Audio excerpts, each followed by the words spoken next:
మిత్రమా, ఒక చిన్న మాట చెప్పనా? నీ దగ్గర డబ్బులు ఉన్నాయి కదా, దేన్నైనా కొనేస్తాను, నాకు ఎవరితో సంబంధం లేదు అనుకుంటూ ఉన్నావు కదా.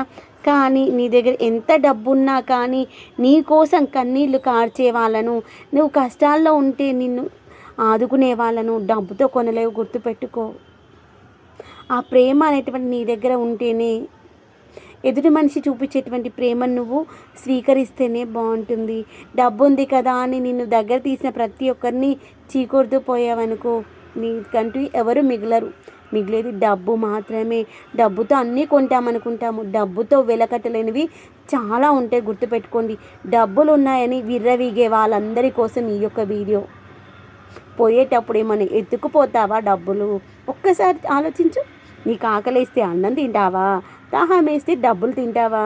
చచ్చిపోతే కట్టెల్లో కాలుస్తారా? నీ డబ్బుల కట్టెల్లో కాలుస్తారా? ఒక్కసారి ఆలోచించు.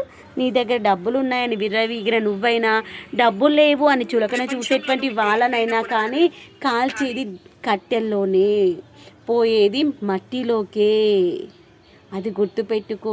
నీకు కోట్ల సంపద ఉంటే మాత్రం నీ యొక్క బిల్డింగ్లో పెట్టేసుకొని ఉంచుకుంటారా? లేదు కదా. డబ్బు లేనివాడు గుడిసెలో ఉన్నాడు కదా అని తీసుకుపోయి మట్టిలో పాడేస్తారా? ఎవరైనా చివరికి పోయాల్సింది మట్టిలోకే. అది గుర్తుంచుకోండి.